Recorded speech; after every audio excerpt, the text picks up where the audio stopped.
देवरिया जनपद के सदर विधायक ने सपा नेता परवेज आलम के आरोपों का जवाब देते हुए कहा कि सपा कांग्रेस के आरोपों से हमें फर्क नहीं पड़ता।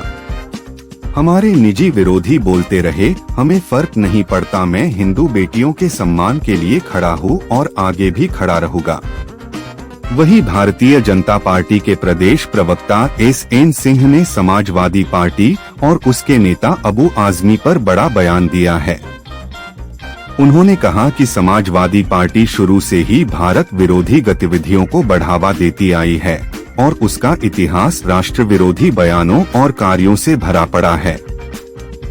एसएन सिंह ने आरोप लगाया कि भारत माता को डायन कहने का कार्य समाजवादी पार्टी के लोगों ने किया। जय श्री राम के उद्घोष को हवा में उड़ाने की बात की। रामचरितमानस जैसी पवित्र पुस्तक को जलाया गया। ये सभी कार्य समाजवादी पार्टी की राष्ट्र विरोधी मानसिकता को दर्शाते हैं। उन्होंने अबू आजमी पर हमला करते हुए कहा कि अबू आजमी महाराणा प्रताप और छत्रपति शिवाजी जैसे महानायकों को वीर नहीं मानते, लेकिन औरंगजेब जैसे क्रूर शासक की प्रशंसा करते हैं। अबू आजमी भारत विरोधी मानसिकता का प्रतीक है। उत्तर प्रदेश में जब से योगी आदित्यनाथ की सरकार आई है, तब से जबरन धर्म परिवर्तन के खिलाफ सख्त कानून लाया गया है। किसी को धोखे, झूठ या दबाव से धर्म परिवर्तन कराना अपराध है और इसके खिलाफ कड़ी से कड़ी कार्रवाई की जाती है। सपा नेता परवेज आलम ने आरोप लगाया है कि जो धर्मांतरण का मामला है और जो मजार का मामला है, ये विधायक जी रोटी सेक रहा है, राजनीतिक रोटी सेक रहा है और ये देवरिया की पिज्जा खराब करना चाहते हैं। देखिए, समाजवादी पार्टी का इतिहास रहा है, कोई नई बात तो नहीं है। जिन आतंकवादियों ने उत्तर प्रदेश में हमले किए, सीरियल धमाके किए, उनके मुकदमे वापस लेने वाले चरमपंथियों के साथ तो खड़े होंगे ही, कट्टरपंथियों के साथ तो खड़े होंगे। तो सपा बोलती रहे फर्क नहीं पड़ता, कांग्रेस बोलती रहे फर्क नहीं पड़ता, हमारे निजी विरोधी भी बोलते रहे मुझे फर्क नहीं पड़ता। हिंदू बहन बेटियों के सम्मान के लिए खड़ा हूँ, खड़ा रहूंगा। जिसको जितना बोलना है बोले। हिंदू बहन बेटियों की इज्जत पे, उनकी आबरू पर, उनके सम्मान पर किसी ने अगर आंख उठाई तो उसका माकूल इलाज करेंगे। सर, अबू आजमी ने कहा है कि जो अब युवाओं को सड़क लाने की जरूरत है, क्या आप इसको कहेंगे? देखिए, अबू आजमी और समाजवादी पार्टी के नेताओं की बात पे ध्यान नहीं देना चाहिए, क्योंकि समाजवादी पार्टी का ये नेचर है कि वो हमेशा समाज विरोधी बातें करती है।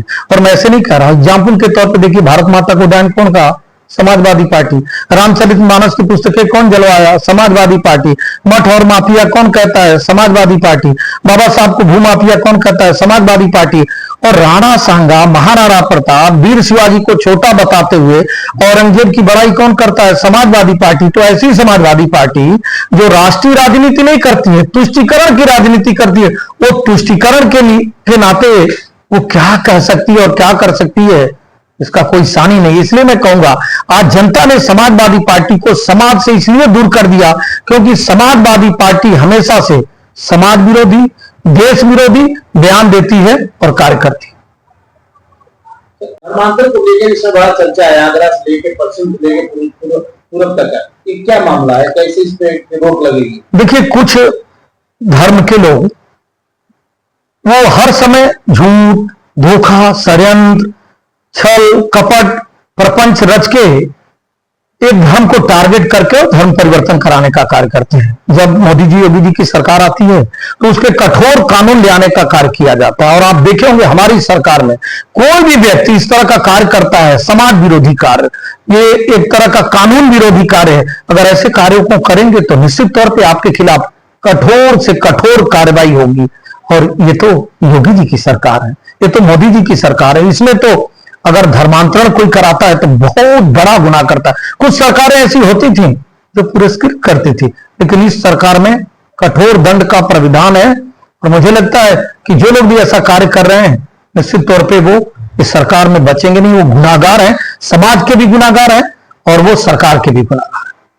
जीएसटी को क्या लगा? जीएसटी सरकार ने आपकी घटाई है, तो उससे जनता को क्या लाभ? नहीं, आप देखिए, अगर हम कोई वस्तु 5 रुपए का लेंगे तभी तो 6 रुपए में भी बेचेंगे। 50 रुपए का रहेगा तो क्या नहीं बिकेगा? 55 में बिकेगा। निश्चित तौर पे जो समाज की मांग थी, जो जनता की मांग थी, जो लोगों की मांग थी, दुकानदारों की मांग थी, ये तो जनता की सरकार है।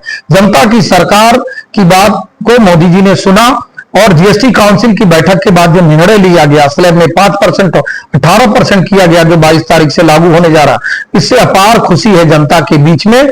और मुझे लगता है कि दुकानदार भी एक जगह कस्टमर होता है। कोई भी दुकान आपकी है, मान लीजिए कपड़े का दुकान की है तो दूध का नहीं किए, दूध का किए तो कपड़े का नहीं किए, मिठाई का नहीं किए।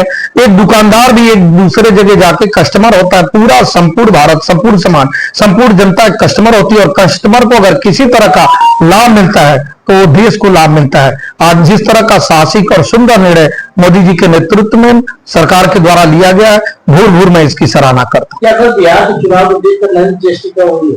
बिहार आगामी 27 में चुनाव है, बिहार में चुनाव 27। देखिए, इतना बड़ा देश और कहीं ना कहीं चुनाव रहता है। मैं कह रहा हूं, अगर किसी भी तरीके से आप समाज के लिए सुंदर कार्य करते हैं तो सराहनीय होता है। जब 370 जैसी धारा समाप्त की जा रही थी, तभी लोग कह रहे थे कि चुनाव के लिए, भाई अगर चुनाव के कारण ही राष्ट्र की मजबूती के लिए कार्य किया जाता है, राष्ट्र की खुशहाली और समृद्धि के लिए कार्य किया जाए, तो ये स्वागत योग्य कदम होता है। विपक्ष के पास न कोई जवाब है, नहीं कोई एजेंडा है, तो झूठे आरोप लगाते रहे। जनता ये जानती, इसलिए तीसरी बार भारतीय जनता पार्टी की केंद्र में सरकार बनाई। और बिहार में कहिए, उत्तर प्रदेश में कहिए, आज 21 राज्यों में भारतीय जनता पार्टी की खुद के दम पे और सहयोगियों के दम पे सरकार है। इस नाते कि इस समय की जो जनता की सरकार है, पारदर्शी सरकार है, ईमानदार सरकार है, जवाबदेह सरकार है और जनता के विश्वास पे खरी उतरने वाली सरकार।